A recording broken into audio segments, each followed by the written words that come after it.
Ooh, I like that jacket, Johnny. Looks good, man. Good. Austin, good.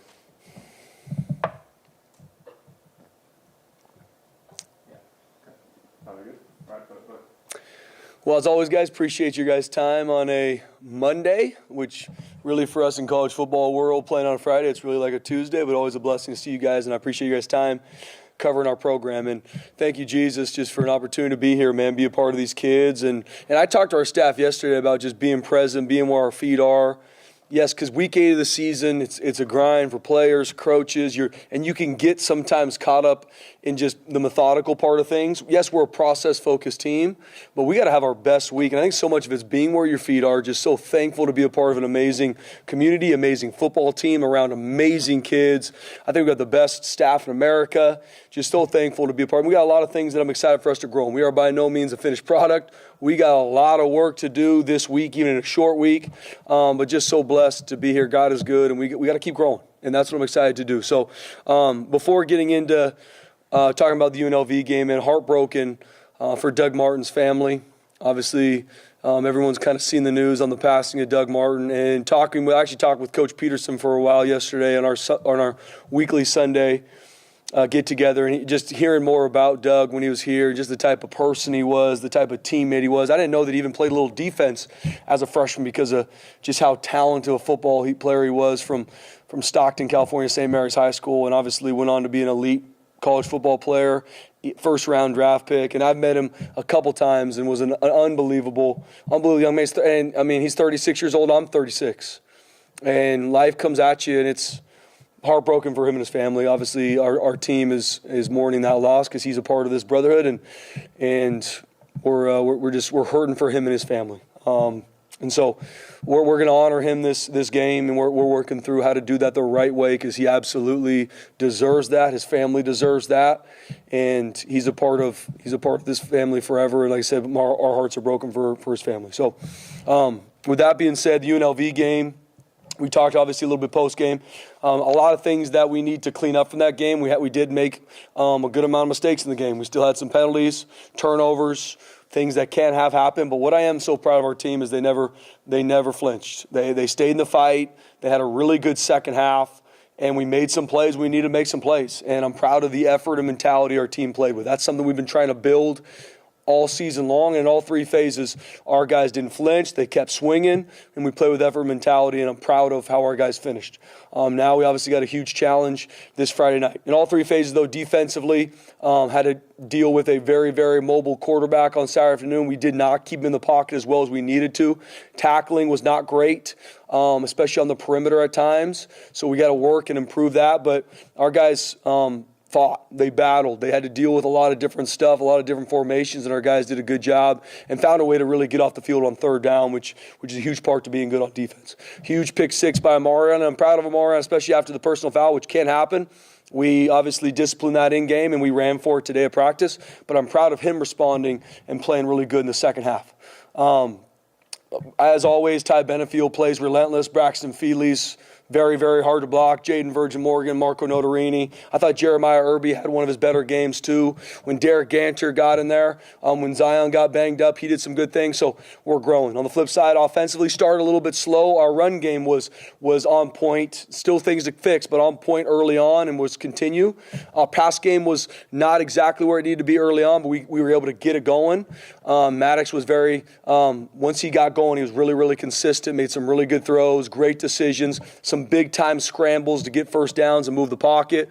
I thought our running backs had a really, really good game. Obviously, Dylan Riley, huge yards, but I mean, Cyrus Gaines had 2 touchdowns. Malik Sherrod had a touchdown. Matt Lauder had some big-time plays. Matt Wagner had some plays, even the fake punt to him. And our receivers continue to find a way, man. Latrell Caples, touchdown. Chris Marshall, touchdown. Had some big catches.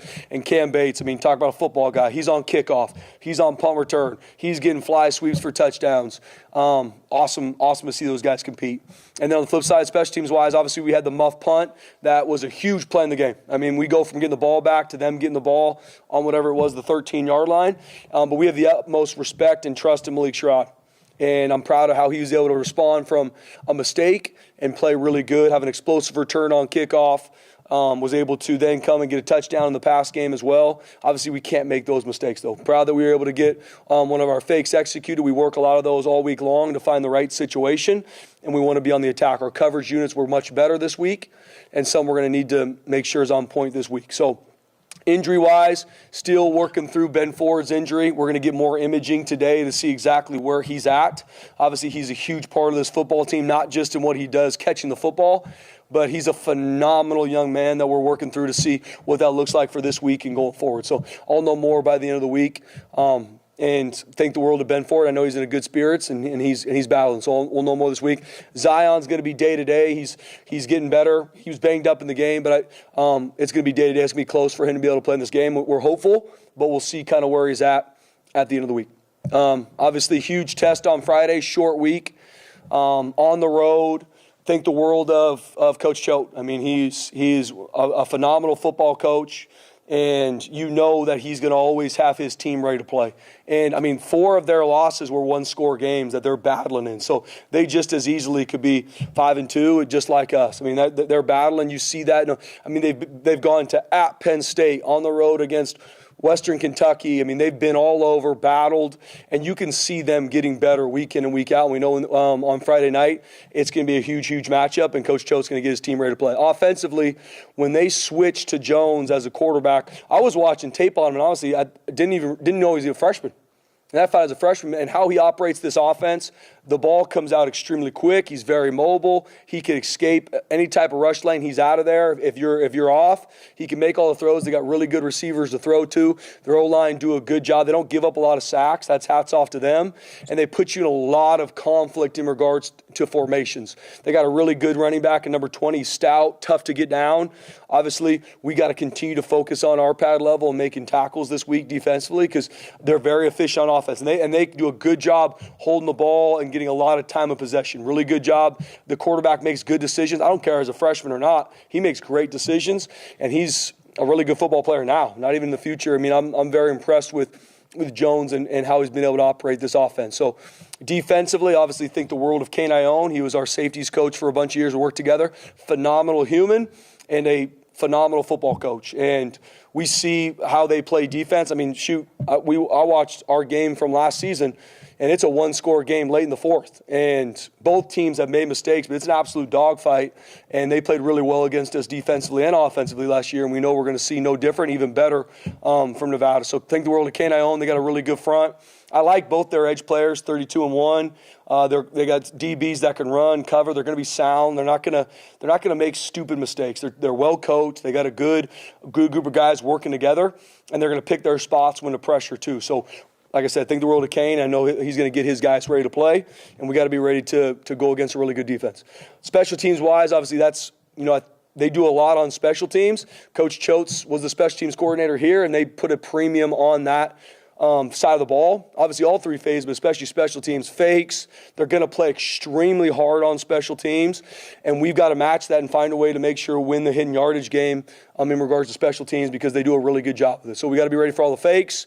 We got to be ready for them to be on the attack on special teams, and we got to do a good job just continue to grow in our special teams unit. So a lot of respect for Coach Choate, their staff, playing on the road in Nevada. I know it's their homecoming game. It's going to be a good atmosphere, short week. We got our hands full, and we got to put our head down and make sure we get to work. That being said, guys, open up for questions. You said you guys might plan something, do something for Doug Martin this coming game. Yeah. Any ideas? Have you guys got anything solid or what's Yeah, still working through it. Obviously, working through even a decal on our helmet. Me and Dale working through that today, and obviously we put some stuff out social media. So just trying to find the right way. I talked to our team today about Doug, and obviously all of our players know of him, and heartbroken for his family and gone too soon. I know we've asked you about this last time playing all these teams. You said it's the same thing. 1-0, it's going to be the same. But with Nevada, I mean, there is a history there in all the games and how close they were, and it just seems like that is who a lot of people would point to as Boise State's kind of longtime rival.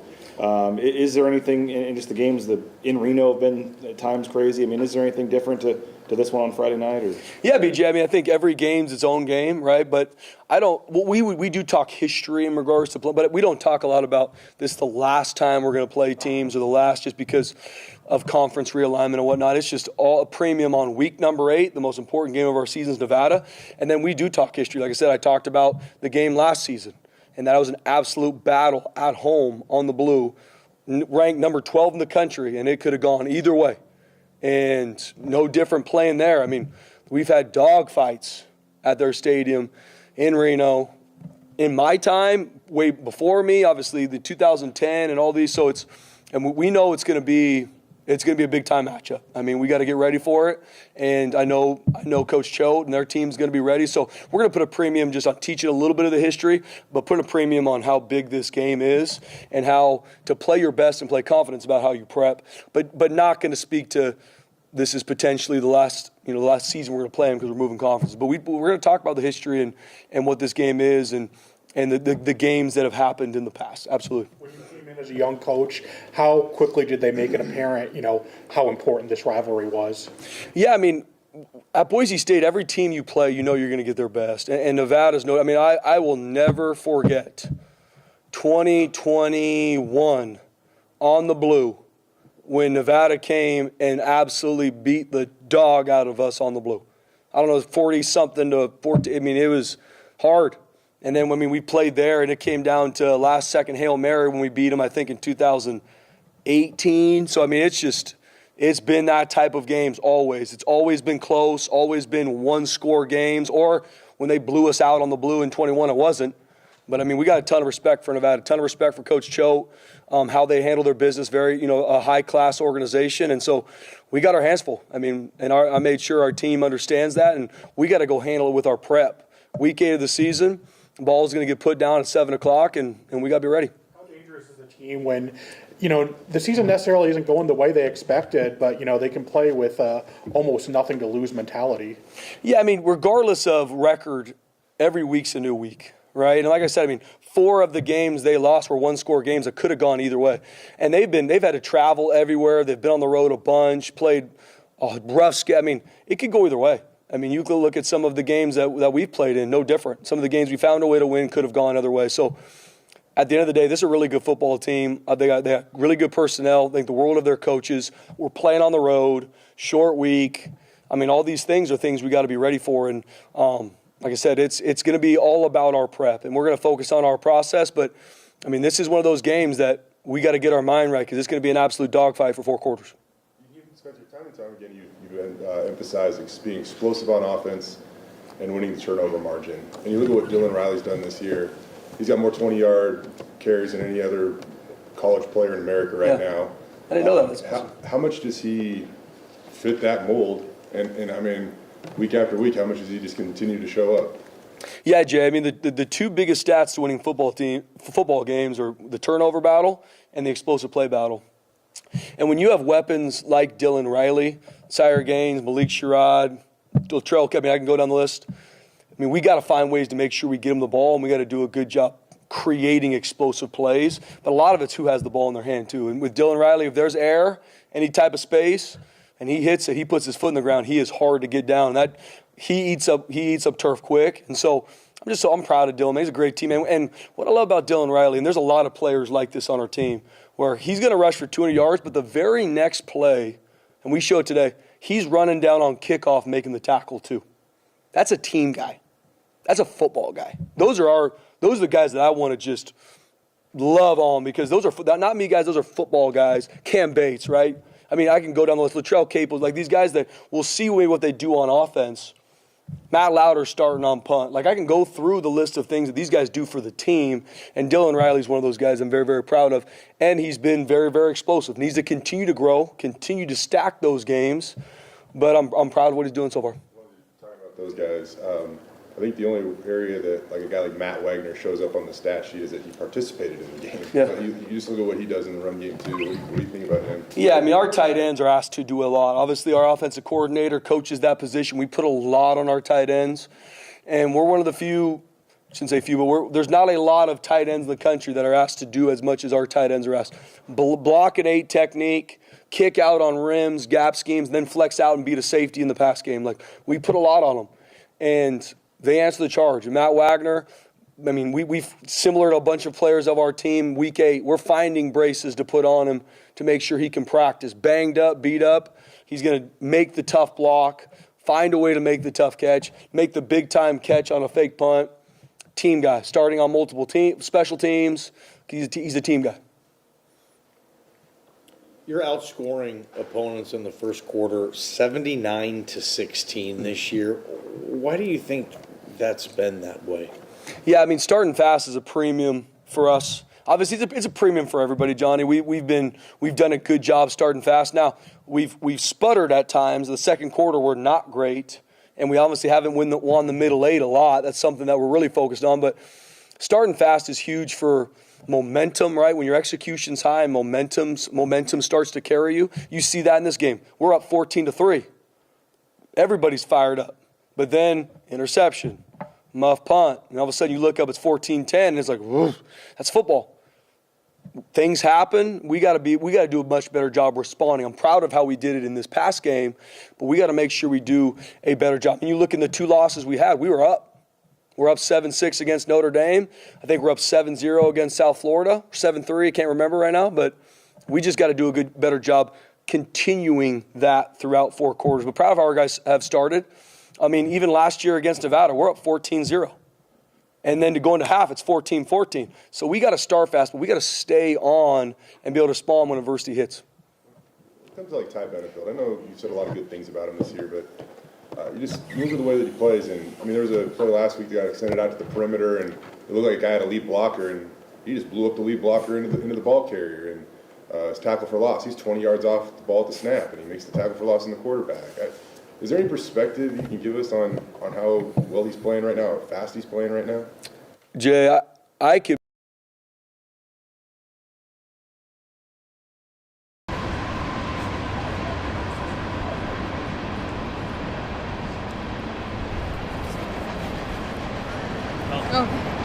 What arcs are we on, Erik?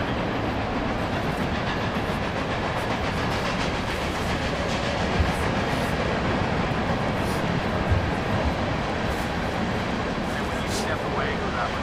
Go that way? Okay. Gotcha. Don't do it yet.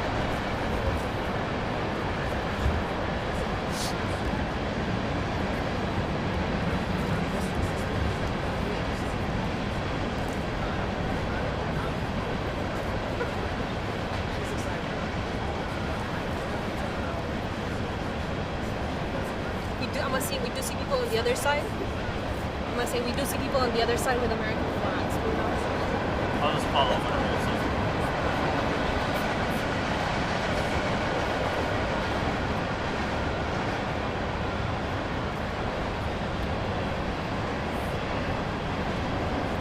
Okay. Gotcha.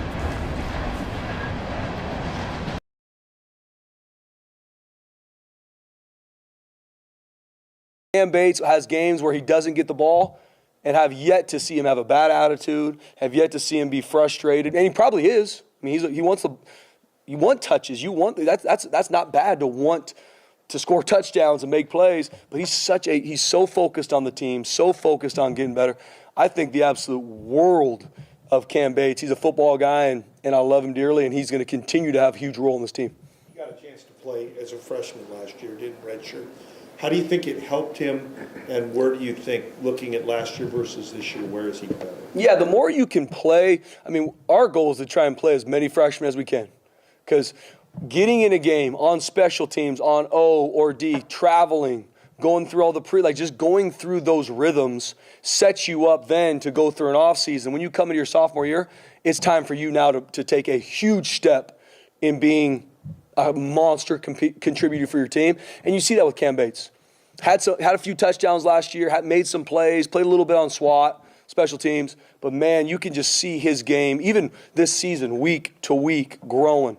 And the guys that focus on growth, the guys that focus on the team, it's so funny how it always works. They end up getting a lot of individual success. And now we're all sitting here talking about Cam Bates because of the touchdowns and plays he made. But he's been doing it in practice. He's been relentless in the training room to make sure he can stay out there. And he's a football guy, man. He's a team is greater than me guy.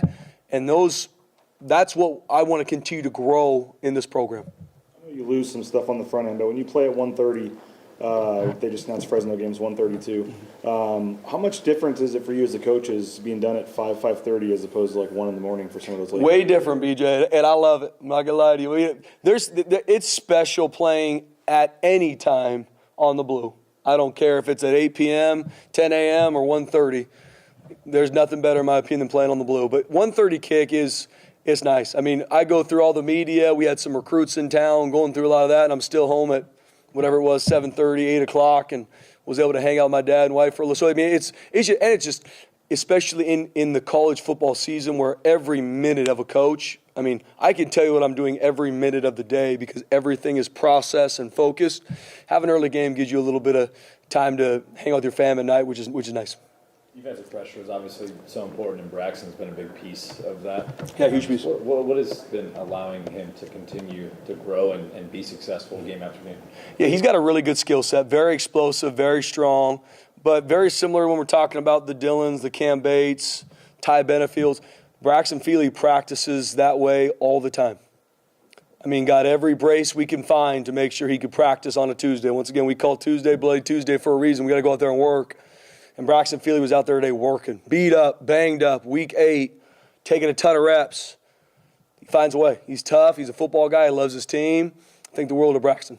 Yeah, the offensive line was, getting beat on a little bit by fans, media, whatever, last week for all the negative plays against New Mexico and stuff and the penalties and stuff. But against UNLV, maybe he had 1 or 2 penalties, but it didn't seem like the offensive line had a lot of penalties. And obviously, some of the holes they were creating. I mean, what did you think of the O-line against UNLV? I thought it was one of our best games of our season against UNLV, BJ. No pre-snap penalties by our O-line in the game. I don't know if we had any penalties. Maybe a holding, but I can't think of one.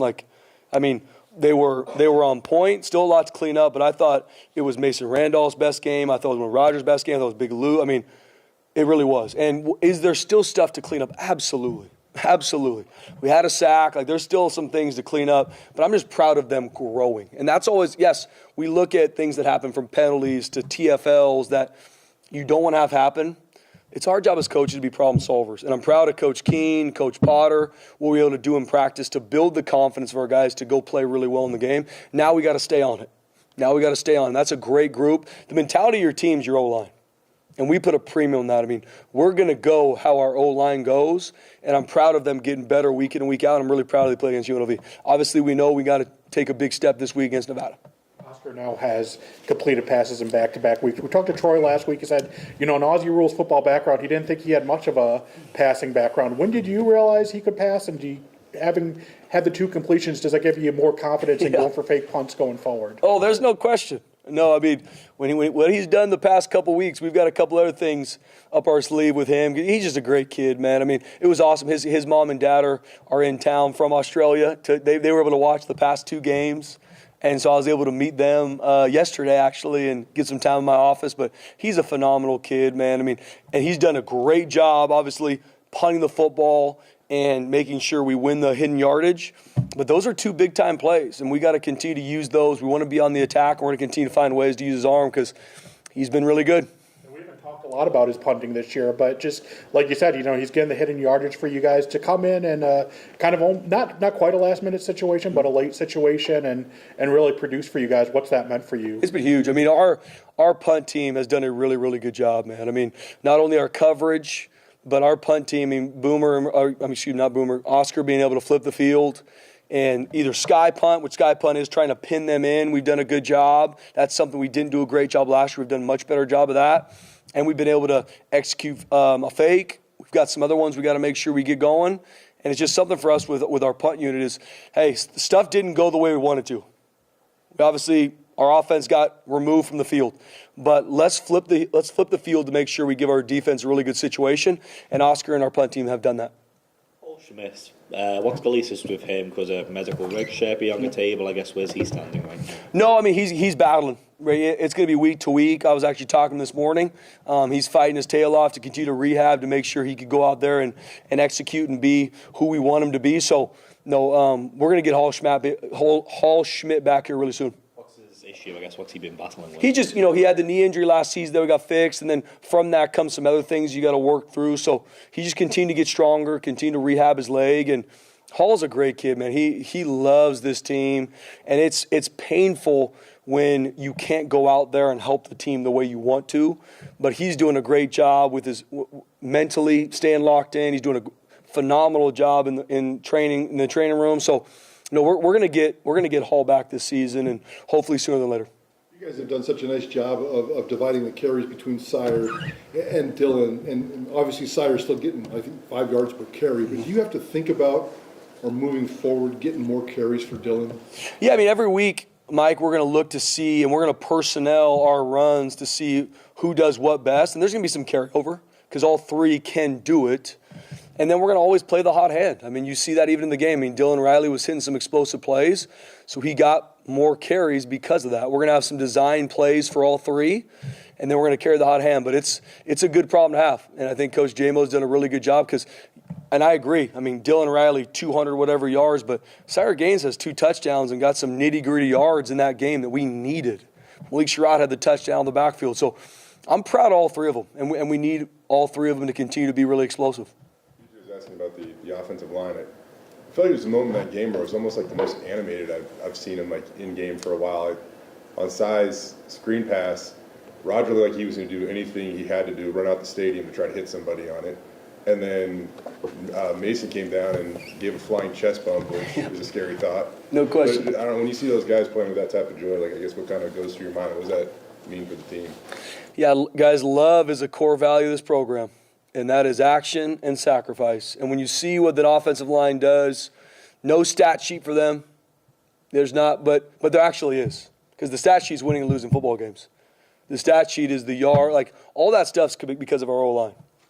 Dylan's yards, size touchdowns, Maddox Madsen, our offensive line are why that goes. And when you see, and I know the exact clip you're talking about, Jay, when we hit the screen to Cy and he hits it, Cage, Raj, Mace, I mean, they cannot wait to find Cy in the end zone. And you can see Cy, he can't wait to celebrate with them either. That's team. That's team. We can never lose that. That's the team. And I love it. I was in the training room yesterday, and Mace was showing me a picture of him actually jumping higher than Sire Gaines when they chest bumped. I said, that's because you're an elite athlete, Mace. Big time. Anybody else? Thanks, Coach. Cool. Thanks, guys. Thank you, Coach.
Thoughts on Doug and what he meant as a teammate and just a friend? Yeah, still processing everything, as far as losing Doug. I'm kind of finding out about it like everybody else, but devastating for a lot of reasons. Obviously, feel for his family and friends and teammates, and still early, still processing, but obviously a travesty, and we're going to miss him dearly. What kind of player was he, and how instrumental was he to, that run there, the 15-3 run and stuff? He was everything to that run. I know a lot of guys get a lot of credit for those teams, but Doug was heart and soul of our offense, just the way he ran the football, he could catch the football, he protected, he did it all for us, and he brought an energy, a physicality, a spark every time we stepped on the field. So there's no, there was no secret or no shock that he became the player he became. You could see it every day. You saw it when he came in these doors as a freshman. But yeah, he meant everything to those teams. A little bit the person. I mean, I caught Doug's final year here, and I felt like I remember he had a great smile. Yeah. And then I also remember down in Las Vegas, there was like a dance competition at the bowl game, and he absolutely crushed the dance competition with Arizona State. So just Doug the person and those things that you might remember about him. Yeah, I think exactly what you said, the first thing I think about is his smile. He had that big old smile, and he was smiling a lot. He was always in good spirits. His energy was contagious, and he was by far the best dancer, I think, of the generation of Broncos, and he proved it over and over again. But that's just who he was. I mean, if you'd be running 20 decks and he'd be smiling, that huge smile on his face. You'd be in the middle of a 4-minute drive, and he'd have that smile. So that's just what he brought every day, was that type of energy, and it kind of fed off at everybody else. It's funny that his first stat is a tackle when he was here as a young kid. So, I mean, just obviously the way that he was used on this football team. What kind of teammate was he? I forgot about that. Coaches, we do some things sometimes. We moved him to nickel, didn't we? He played some defense for us, and that just shows this the type of athlete. He could just do it on a dime and go play defense and make tackles for you. Don't remember him ever saying one word about it. I think that, again, shows a lot of his character and who he was. But obviously, I'm glad we brought him back over to the offensive side.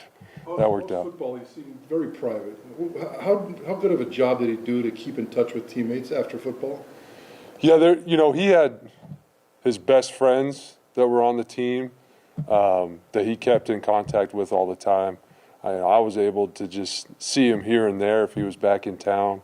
But just like all of our teammates, as soon as we see that person or that guy, it's like we haven't left. It's like it's 2008 in the locker room again.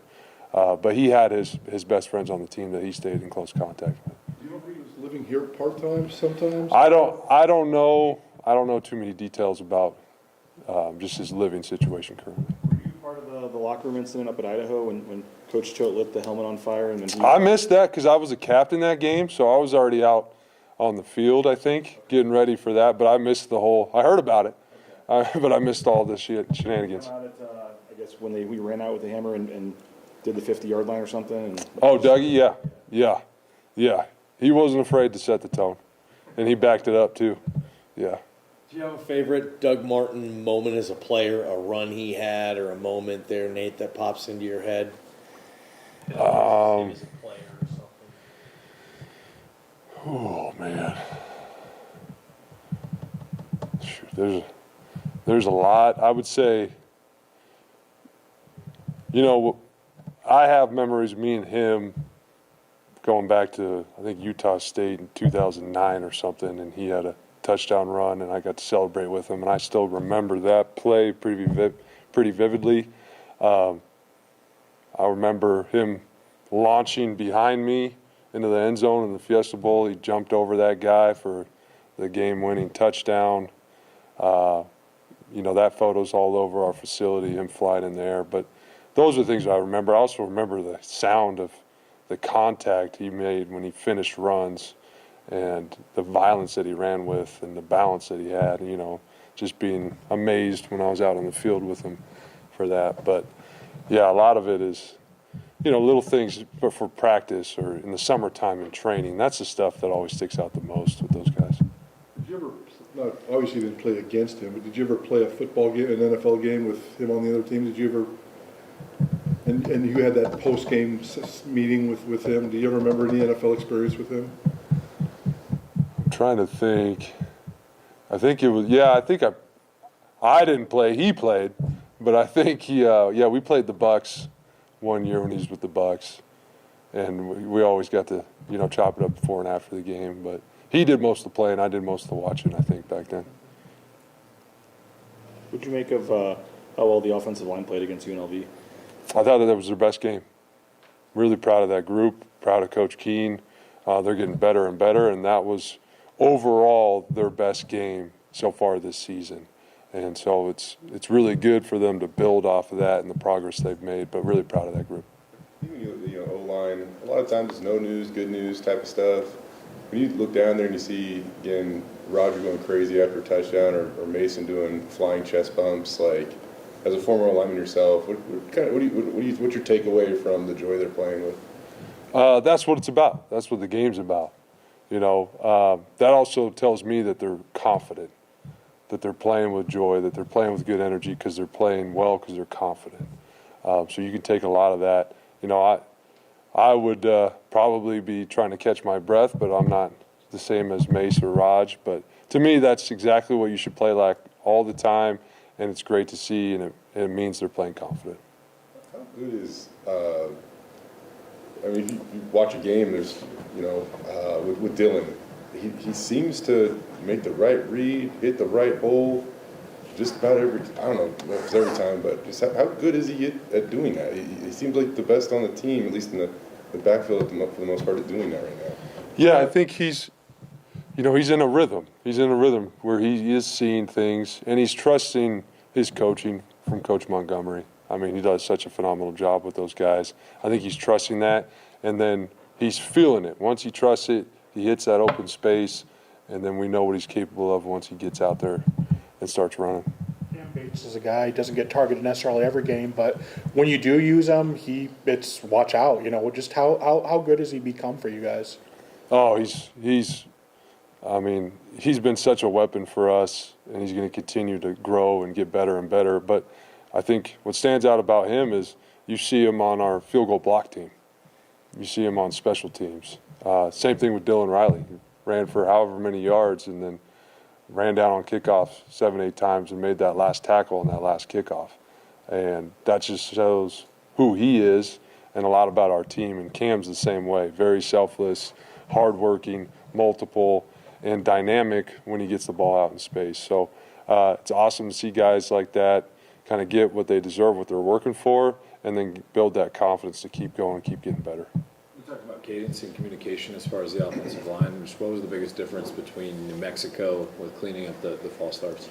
I think it's just, again, what we emphasize as coaches, our guys will do. So it's up to us, it's up to me to emphasize the right things, to put them in position to grow during the week. Going into the game, we made some tweaks with how we practice, how we operate, and those guys took it upon themselves, and really the entire offense did, to get better in that area and stay focused for the full game in that area. Still had a pre-snap penalty we got to clean up, but it was progress. Maddox Madsen, did something happen there maybe at halftime, or he didn't get off to the start you guys wanted, but finished with a career high and touchdown passes there? What changed there, Nate? I think that's just the flow of the game. That's a competitor in him. I don't think he'd probably tell you he didn't get off to the start that he wanted, and it wasn't any secret to it. It was just making the right throw, making the play, and I think that's just the competitor that he is as a quarterback, as a person, where he came out in the second half and kind of flipped that switch and was locked in. And so, again, that's part of coaching, part of my responsibility, Coach Hill, is how do we get him in rhythm faster? So that's something we're working on. What are the conversations like sometimes? He comes to the sideline, headset, talking to you. I know Zach Hill's involved. Do you have conversations with him during a game? If I need to, but really, I don't need to have long conversations with Maddox. he knows what's going on, and he's got Coach Hill sitting right next to him. So if there's something urgent, I can, but a lot of the time he's got the answer. He knows the coaching point. He knows the game plan. So really it'd be more just words of encouragement or helping them lead the other guys than really anything as far as critique. You're obviously part of some famous, great, maybe not so great at times games against Nevada in your career. In terms of just the rivalry, and this is the last time you guys are scheduled to play them, with you guys going to the Pac-12, just what's your take on just the rivalry with Nevada and obviously going to Reno where there's been some great games? Yeah, no, I've seen a lot. I've played in a lot. I've coached in some. I have a tremendous amount of respect for that program, their history, the current staff. I know a lot of those coaches really well. I know what type of coaches and people they are. So I know the challenge that's in front of us, and I have a tremendous amount of respect for that program. There was a point in that game early in the second half where it's only a 4-point game, and opening series in the third quarter, you guys go 3 and out. You do get a stop on UNLV and you get the ball back. And Maddox trusts Chris Marshall, gives him a shot. What did you think of that ball? What did you think of that catch? Unbelievable catch. Unbelievable catch. Really excited to see Chris kind of make that play that we all know he can make, and I'm excited to see him continue to build off that. Love that Maddox gave him a shot and trusted him. But really, that's who we are. We got to, number one, respond because adversity is going to come. That happens in every football game. I thought we did a good job of that as an offense, as a team. And then keep learning from each play, each rep, and that's our offense. We got to give guys a chance to be explosive, and a lot of guys made a lot of plays for us last game. Chris had another 32-yard catch and run too. Just I don't know, what you think of that play as well? I mean, those are just kind of plays in the game that it just felt like swung everything back in your guys' favor. Yeah, no, it was huge for us. It was an interesting play for a lot of reasons. But again, it's just exciting to see him make plays, play loose, play free, have fun doing it, and kind of be the player that we all know he is. One thing we got to work on is a little bit of the ball security. That was all over the place. He knows that. But it's always great to see multiple guys step up and make plays for the team. You said that was an interesting play.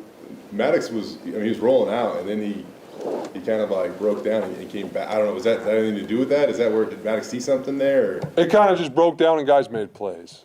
And that's football too. And that's what you want to see. Guys just making plays when things aren't perfect. And that, I love to see, because that means, again, there's trust there. And also they're playing free, because that's going to happen a lot in football. Things are going to break down. You still got to make plays. Have you found yourself get more and more comfortable as a play caller as the season goes along? I don't know if you're ever truly comfortable. I feel like my process is getting better. My preparation is getting better. I'm learning from certain situations that have come up. And so I think I'm growing and improving. But I don't think you're ever, whether you're a coach or a player, ever fully comfortable. You always got to stay on the edge of your seat a little bit. Whether it was that Bates play or maybe it was the screen to Sire, when you call a play, obviously, because you think it's going to work, and then it does, and you score a touchdown like that or have a big play. I know it's about the execution and the players, but as a play caller, what's that like when you call the right play? That's a great feeling. I think the fun part was like the screen for Gaines was a throwback play. It was a play that we ran here in 2002. And so that was a fun part of it because there's history to that play, and the guys executed it perfectly. Mason had a phenomenal block on it, but yeah, there's so much to it. That makes it fun for me when it's a play from way back when that we ran here that works again. It just adds another layer to it. How'd that get put back in the playbook, or how'd you? Well, just looking in the archives, we got a lot of good stuff. Don't need to recreate football. It's probably been done before, especially with the phenomenal coaches we've had here in the past. How far back do you have film that you can go back and say, okay, this is something we did way back when? We got plenty. Yeah, we got plenty. If it was on VHS, it's probably in the system. Is there a reason you want, is there anything special about the play from 2002? Was it in a game? Or No. That was just, that's just part of, Coach Miller and myself, our whole offensive staff, are just continuing to find ways, to find wrinkles, to find ways to get our playmakers the ball, and it just kind of stumbled upon it, and it worked, and it's just one of those things. Could have easily gotten the other way, but luckily it worked out for us. So were you just watching a game like last week from 2002, or how'd you find the play? Well, there's a long story to that. There's a lot of different elements, but again, there's so much football that's been played here at a high level with great coaches. If you're looking for an answer, it's probably in there somewhere. You remember who it was against and who had the reception? Any details about the play that you can share? I want to say it was Brock Forsey as the reception, but yeah, it's all good. Yes. Yeah, at that time it was pretty close. A lot of good football players. Okay. All right. Thanks. Yeah, appreciate it, guys.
You guys all ready? Yep. Go for it. Did you see Dan Mullen's comments after the game about you guys? He was surprised how much you guys blitzed. A couple of the young guys are on Twitter a lot. They showed me, but a lot of respect for their program. Dan Mullen's coached football a long time, but I was, to be honest with you, more concerned about singing the fight song and getting ready for Nevada because we got a short week. So here we go. You said it was a sign of respect too, that to them, I guess, that you did that and didn't just line up and play them. Is that typical in football? If you have to blitz more to try to stop them, that's respecting them? Or? I don't know. That's kind of what we are. That's our mentality. We're aggressive on offense, defense, and special teams, and that's kind of who we've been. So that's. What about their offense? Made you think, what? Hey, we can blitz these guys, and that's how we're going to do it. Sometimes they came out and did a few things that we hadn't seen on film either. So some of those things are forcing guys into fits. Some of them are getting some more people into the rush lanes to contain. They have a really good quarterback, really mobile, as you guys saw. To get some more people into the rush lanes, get him caged in that pocket.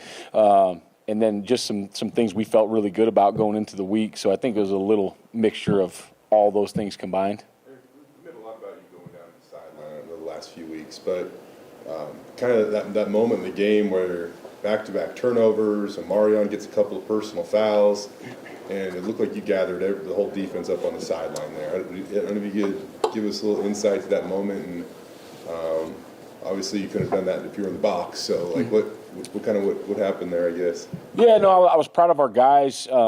because, we had the turnover, and then we put the fire out, as we like to call it. When bad things happen, we got to go put the fire out. And then, we had another incident happen on special teams, and then the personal fouls, and it was trending in the wrong direction, as you could see. So there was time at that juncture to get everybody together and just tell those guys that, we need to get caught in the act of who we are. We don't let people put us on tilt. We're not going to get out of character. This has got to stop. At that juncture, we were playing good defense, and then we started beating ourselves. And that cannot happen. That doesn't happen in championship football teams. That doesn't happen in big games. So when you start to beat yourself, that's when we got to collect the whole group. And the penalty happened on Amarian. But there was also a lot of other chippiness from both teams going on out there that I saw moving probably in the wrong direction if we wouldn't have got it squashed right away.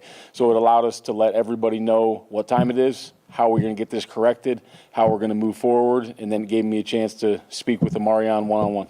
The last 2 weeks, you guys, it feels like the defense is being stronger as the game goes on. Is it those kind of cleaning up those mistakes? Is it halftime adjustments? Is it just the players, getting in the fourth quarter and, putting a little more effort? I don't want to say more effort, but just getting into crunch time? Yeah, I think that, Coach D and the other coaches on staff, we've really emphasized, we have halftime at practice. And we really emphasize at halftime, and it's only like a 2-minute break for them to get some water and whatnot. But we emphasize coming out and practicing, finishing this thing strong, because that's what great teams do.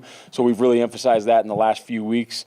Halftime adjustments, I think, right now in football, especially with the iPads, we're making adjustments all through the game. Definitely some things get switched around a little bit, or we identify some things that we need to get fixed, but there's adjustments going on throughout the whole game. And I just think that the guys right now believe in each other. They want to do this for each other. They want to do this for our community. They want to do this for Boise, and they just get stronger as the game goes on, and that's a good trait, and I hope that continues. How did the tackling grade out? Probably not great. Too many missed tackles. But we also let a really good runner get out into open space, which was, to your point, part of the thing at halftime was we let him out of the pocket way too much in the first half, and that's going to be a really hard tackle for anybody because I think he's a really, really good runner. So we needed to really get that pocket cage in the second half, whether it was rush 3, rush 4, rush 5, and we needed to let everybody know in those zone coverage and or if you're a low hole player where that quarterback's going to be, and we need to get on him quickly. So more of that kind of thing in the second half. But we definitely need to tackle better on a quarterback like that, tackle better in space. So we got back right to the drawing board, and I'm sure the boys were sore because they had no days off, but we had to tackle today. So there was a play in the first half where one of their guys was kind of bouncing it out at the perimeter, and it looked like it might have popped there. And Ty Benefield came down, and there was a player between him and the ball carrier, and he just blew up the player into the ball carrier. I think Marco actually got credit for the tackle, but what's your mind when you see somebody come downhill and do something like that? Yeah, that's how football's supposed to be played, in my opinion. And Ty Benefield is really, really good when he is violent. Just like that Air Force clip we saw when he puts his body on somebody. Ty, just like the rest of us, Buck, he gets in trouble when he reaches. When guys reach, when we're not putting our body on someone else's body. And Ty's got really long arms, so he's got a really long reach. But when we start reaching, that's when bad things happen. So when Buck puts his shoulder pads, his chest on people, that's when he's very, very violent, very, very effective, and he can run through blockers. How about the play also where, their QB's he's rolling to his left, and I think Ty's 15, 18 yards off the ball when it's snapped, and he makes a tackle for loss. Yeah, he's it's not surprising. He does it every day in practice. He was practicing today we were playing, we had the whole month off and we're getting ready for the Super Bowl, even though we just played, and we have another big game coming up this week. But he was practicing he was fresh as a daisy this morning. So it's unbelievable, and it's not a surprise that he does that in the game. Braxton continues to be a dominant force up front. Just what do you think attributes to just him allowing to be successful week in, week out? Yeah, I think Braxton's really coachable. And once again, he's another guy that practices the way you're supposed to every single day. But he's very, very coachable, things he does wrong, things he does right. How can he improve? How can he tailor his technique specifically for this week's game plan, for this offensive line we're playing? I just seen him take a whole nother step in his football IQ and coachability this season as opposed to even last year when he played really, really well. I know when you guys brought Frank in, we talked about maybe that would free you up to do some other things. And in practice, we've seen you with some of the tackling stuff over with, different stations and stuff. How has that kind of played out, having Frank here, and what has that kind of allowed you to do? Yeah, it's been awesome. Me and Frank spent the first part of him coming back here together, just so we were kind of on the same page, and because that's a position I coached last year as well, and we've kind of meshed that in so I can take a little bit of it, he can take a lot of it, and that's freed me up to work with some of the other groups. And it's not like they need help. I just like to be over there with them. I like everybody on the team to know that their position's important. It's important enough for me to be over in those drills. I can go into the different meetings and just maybe give them one piece of the game plan, like here's how I see one call, guys, and this needs to be executed from this position group specifically. But it's freed me up to do a lot of things, and it's been really, really good. I think when you talk about blitzing and stuff, like really it's just probably a lot of it's understanding what guys are good at. And like Shea last year was a gifted blitzer, and now you look at like Jaden Mickey.